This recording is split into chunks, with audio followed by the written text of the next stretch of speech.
Hello, and thank you for joining us as we take a closer look at the precious metals market alongside leading industry insiders.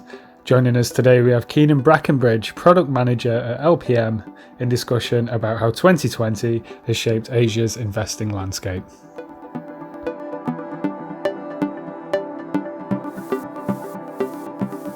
So, first of all, Keanen, thank you for coming and joining us and to comment on the status of the Asian market. Again, I know you've got a busy schedule, so thank you. What have the past few weeks been like? I mean, we've seen a massive increase in demand since COVID around the March time. Surely they've been the busiest on record for LPM.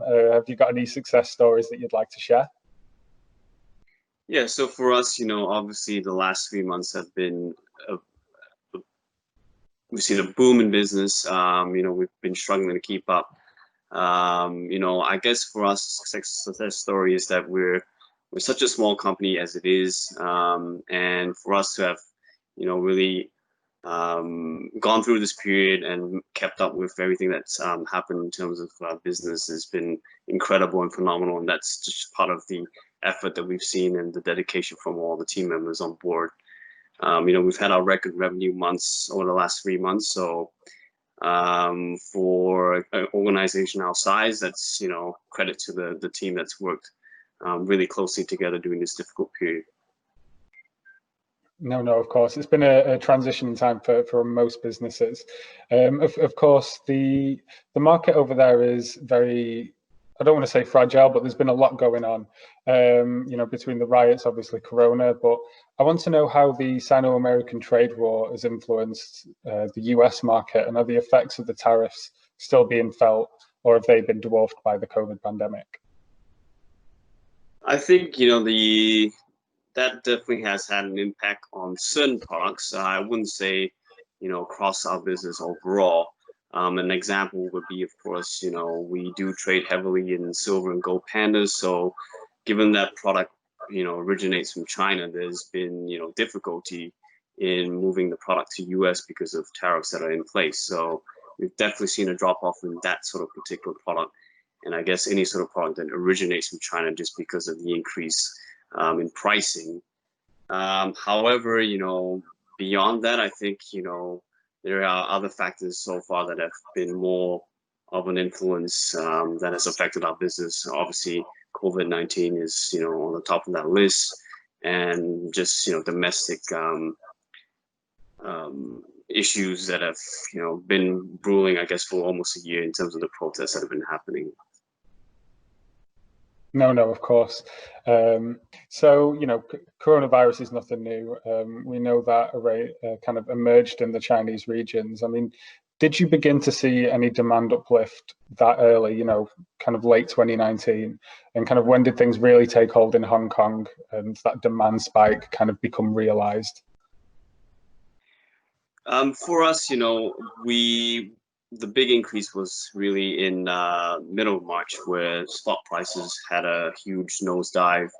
That's when people, from our locally for our retail side of things, that's when people started to really get back into investing and looking to buy into precious metals.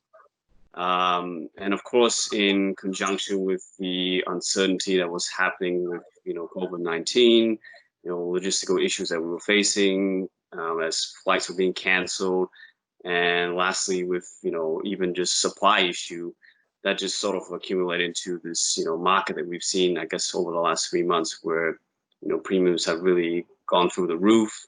The demands of this sort of follow the same trajectory, and even at this time, while it has tailed off a little bit, we are still facing struggles in those particular areas, and logistically we're still facing challenges in terms of flight space. Obviously that's been far reduced from what we've been used to before, so we're having to send everything by priority. In terms of deliveries from mints and suppliers, that has also been increased as well because of everything that's happened. And we still have certain mints that are closed, so we don't even have the option to get products from certain mints at this point in time. So this is still, I guess, whilst we are kind of seeing a bit of a normalization in terms of premiums in the market, there are still some issues within supply chain that are still being felt even 3 months after everything that's taken place. No, of course. And I mean, when Corona kind of shuts down as many aspects of business and global industries as it does, that's going to echo throughout. And, the gold and silver and, well, the wider precious metal market has definitely felt that. And kind of whether it be the kind of lack of, well, not the lack of supply, but the kind of trying to meet that demand or echoes of a second wave of this pandemic. Have you seen people kind of shy away from the security of precious metal and that demand for it tail off, or is it still just as strong as it was in March? I think for us locally, for sure, there's been about the same demand because, maybe not so much now in relation to the metal pricing and the uncertainty of the virus, but of course, just locally for us with everything that's happened recently with developments with the national security laws that have been passed by China, that's certainly on the back of everybody's minds in terms of, and adding, I guess, a little bit of uncertainty to what, needs to be done in order to make sound investment at this point in time in Hong Kong. Well, of course, we know that gold and most safe haven assets perform optimally under these kind of conditions. Of course, these kind of extradition law processes have been going on since roughly this time last year. Did the coronavirus actually detract from the demand, or did it just kind of stack and we see just a huge surge in people scrambling for bullion? To be honest, I think in terms of the virus, I think that's obviously had a huge impact on the demand for precious metals. If we're talking locally with regards to the protests that happened and obviously the recent developments with the national security laws, I think for that sort of aspect, that angle, we've seen occasional spikes with news that comes out in relation to that. So early in June, for example, we saw a significant drive in our sales, purely based by the announcement that Beijing was considering having this security law implemented in Hong Kong. So we definitely saw a huge increase from our local customers for precious metals at that point in time. And in September 2019, I saw that the Financial Times reported that some individual investors kind of doubted the security of their precious metals that were being stored in Hong Kong, albeit due to the rioting. Obviously, these precious metals were then withdrew from the city and they chose to store them in alternatives such as Singapore or Switzerland. Has that kind of behaviour been echoed across the more corporate entities that, are of course, investing on much larger scales? I think for this, it's certainly a talking point at this point in time. I think it's more a wait and see approach to really, make a decision. I don't think, companies have just all of a sudden, decided that they need to leave Hong Kong immediately. But I think that's definitely a thing that is on people's agenda at this point. And I guess it just depends how things develop and what happens in the, I guess, immediate future. But I think, overall, I don't think there has been a huge impact on corporate entities with everything that's happened. There has been some inconvenience with protests, I guess, obviously it affects businesses with your hours and whatnot, but, on the larger scale, it's a very tiny thing that sort of disrupted business. So not a huge part, I would say. No, of course, and kind of that disruption to business is something that's being universally felt right now. And we kind of touched on it before about how the supply chain has been globally disrupted because of COVID. We had refineries in Switzerland closing, they're kind of opening at a much lower capacity now. And, we saw that silver had massive delays in its ability to kind of ship to bullion dealers and in return get to the end consumer. With that and the protests that have been causing disruption as well for this past year or so, how has your business adopted to kind of navigate those supply constraints? I think it's been a challenge, obviously, in the industry, it's been felt across the board, like you mentioned, refineries and mints have struggled or have even closed down during this period. I guess in our case, we do deal direct with most of the mints and suppliers, so we've had access to product basically throughout this entire last 3 months to be able to supply to not only retail customers but to our wholesale customers as well. We've just managed as best as we can. The virus has obviously impacted logistically, but there has never been a situation where we were completely closed off from those options. So we've managed to continue to operate as best as we could. And the virus, of course, we did actually close our office for a period of, I believe, 2 weeks. And that was obviously to maintain the safety and welfare of our employees at the time when the virus was at its peak. But since then, as we've opened up, we've taken, strict measures in terms of hygiene and safety precautions in our showroom to ensure that, everybody's looked after as well during this period of time. No, of course. I mean, it's this uncertainty that's causing a transition into this new normal that everyone's referring to, and it's interesting to see how different industries have adapted to that. So, of course, it's this wait and see attitude is definitely going to see where we get over the coming weeks and months. But I found it quite interesting that people are kind of pegging gold for this massive kind of rally. But in a discussion with This Is Money, it was early this year on the 1st of May, Spencer Campbell of SE Asia Consulting stated that the demand for silver is actually going to be far greater than gold. We're now seeing industries emerge from lockdown, and the industrial application for silver is it's far greater.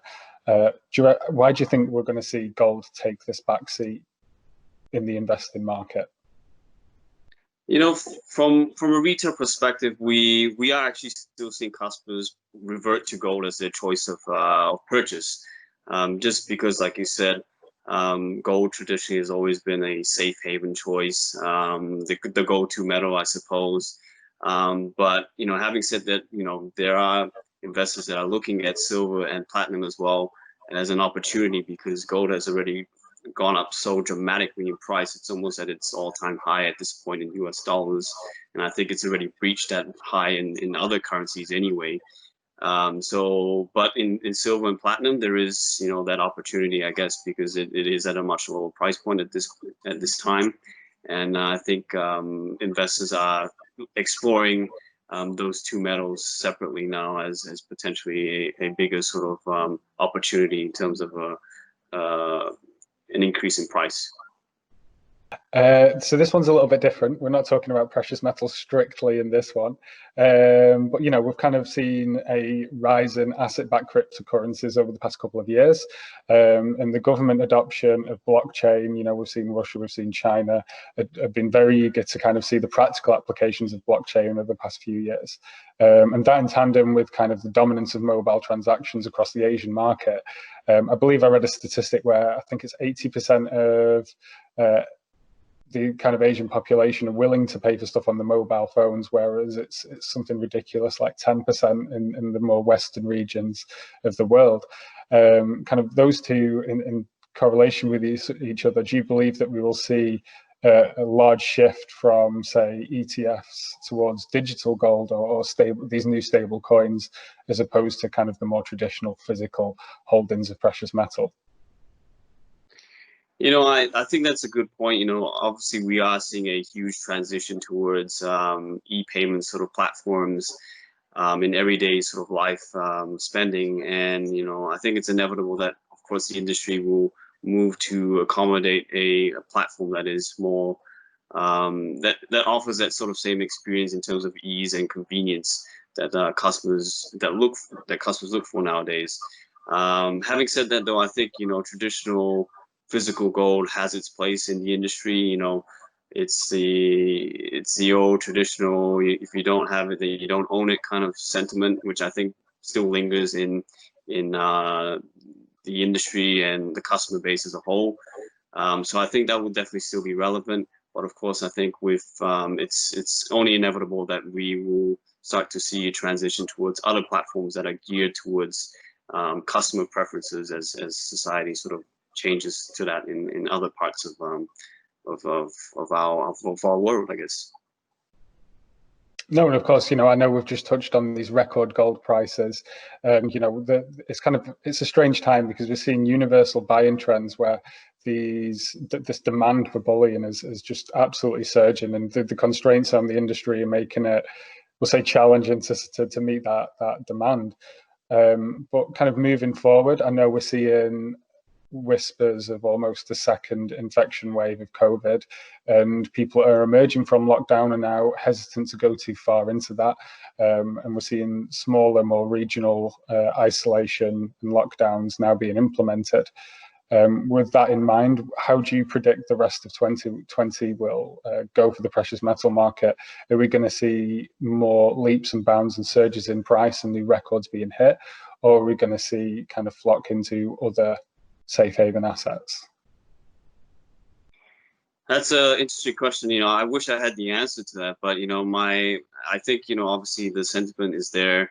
There's a lot of uncertainty in the world at this stage, and it's definitely a trying period, just in general for everybody. In terms of the virus, it's impacted everybody across the globe.